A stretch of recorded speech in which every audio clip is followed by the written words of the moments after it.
बहिणींनो, खरंच आज या गोष्टीची खूप खंत वाटते, की एसीच्या रूममध्ये बसून अंगणवाडी सेविका ताईंचा, मदतनीस ताईंच्या उन्हाळी सुट्ट्याबद्दल निर्णय घेणारे अधिकारी किती निष्ठुर आहेत किंवा निष्ठुरपणे वागतात, याचं द्योतक यावर्षी मिळालेलं आहे. सध्या तुम्ही बघा, सगळीकडे 40 डिग्रीपेक्षा जास्त तापमान आहे. अंगाची लाहीलाही होते. लहान लहान मुलं अंगणवाडीमध्ये येण्यास त्या ठिकाणी नकार देतात, कारण की ऊन खूप जास्त तापत आहे. सगळ्यांना सुट्ट्या आहेत. शाळांना सुट्ट्या, महाविद्यालयांना सुट्ट्या, कोर्टाला देखील सुट्ट्या आहेत.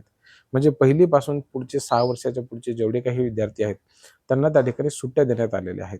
साहजिकच आहे, उन्हाळा खूप आहे आणि या काळामध्ये सर्वांना सुट्ट्या राहतात. मग इतक्या सगळ्या मोठ्या-मोठ्या मुलांना सुट्ट्या आहेत. मग लहान-लहान मुलांना, इवल्याशा गोंडस मुलांना, की जे मुलगा साधा उन्हामध्ये जर गेला, तर गोरा भराड जर मुलगा असेल, तर टमाट्यासारखा लाल होतो. इतकी जास्त ऊन असताना, शरीराची लाहीलाही होत असताना, या एसीच्या रूममध्ये बसून निर्णय घेणारे जे अधिकारी आहेत, त्यांना थोडंसं आणावं लागते अंगणवाडी केंद्रामध्ये आणि अंगणवाडीमध्ये तास 2 तास बसून ठेवावं लागते. आहे का त्या ठिकाणी सगळी व्यवस्था? कूलरची व्यवस्था आहे का? एसीची व्यवस्था आहे का? थंडगार हवेची व्यवस्था आहे का? नाही आहे. एवढंच काय, तर थंड पाण्याची व्यवस्थासुद्धा त्या ठिकाणी अंगणवाडीमध्ये नसते. पाण्याची व्यवस्था असते, पिण्याच्या पाण्याची व्यवस्था मदतनीस ताई त्या ठिकाणी निश्चितच करते. परंतु जी इतर व्यवस्था आहे, थंडगार पाणी मिळू शकते का? लहान-लहान मुलांना गरम पाणी पिण्याची सवय नसते. उन्हाळा सध्या एवढा आहे, की त्या ठिकाणी अंगणवाडीमध्ये ठेवलेलं पाणीसुद्धा त्या ठिकाणी गरम होते. निश्चितच सुप्रीम कोर्टाचे निर्देश आहेत, की त्या ठिकाणी कोणत्याही परिस्थितीमध्ये 300 दिवस मुलांना पोषण आहार दिला गेला पाहिजे. इतर ज्या 52 प्रकारच्या सुट्ट्या आहेत, त्या सेविकाताईंना, मदतनीस मिळतात. हे 100% जरी खरंही असलं, तरीसुद्धा सलामत तो पगडी 50 असं म्हटलं जातं.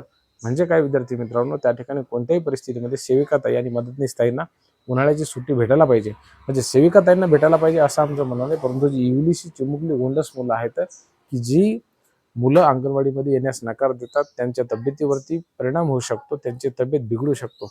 अशा परिस्थितीमध्ये जर अंगणवाडी सेविकाताईंना, मदतनीस त्या ठिकाणी वेठबिगारी ज्या पद्धतीनं असते, त्या पद्धतीने जर काम करून घेतलं जात असेल आणि सातत्याने एसीच्या कॅबिनमध्ये बसून निर्णय घेणारे अधिकारी जे आहेत, ते अंगणवाडी सेविकाताईंना अशा पद्धतीने फोर्स करत असतील, सक्ती करत असतील, तर यामध्ये सुद्धा कुठं ना कुठं विचार व्हायला पाहिजे, असं सर्वसामान्य सेविकाताईंचं आणि मदतनीसताईंचं त्या ठिकाणी मत आहे.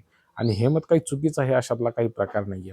तुम्ही बघा, सगळीकडे ज्या पद्धतीनं उष्माघाताची एक लहर सध्या सुरू आहे, प्रचंड तापमान वाढलेलं आहे. 42 डिग्री सेल्सिअस असेल, 43 डिग्री सेल्सिअस असेल, हे जे तापमान आहे ते आतापर्यंतच्या इतिहासामध्ये जर बघितलं, तर सर्वाधिक तापमानाची नोंद मागच्या काही काळामध्ये महाराष्ट्रभरामध्ये दिसून आलेली आहे. महाराष्ट्रातली जी अनेक शहरं आहेत, त्या अनेक शहरांची नोंद ही भारतामध्येच नाही, तर जगभरामध्ये जे सर्वात अतिउष्ण झालेली किंवा अधिक तापमान असणारी जी शहरं आहेत, त्या शहरांमध्ये सुद्धा महाराष्ट्रातल्या काही शहरांची नोंद झालेली आहे.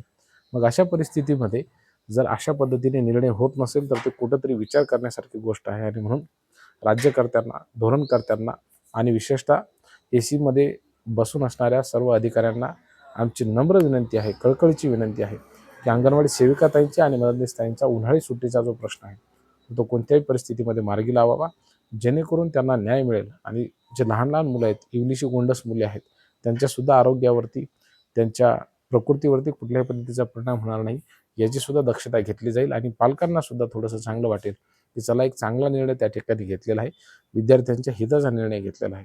याबद्दल तुमचं नेमकं काय मत आहे, हे आम्हाला कमेंटच्या माध्यमातून नक्की कळवा. खूप खूप धन्यवाद.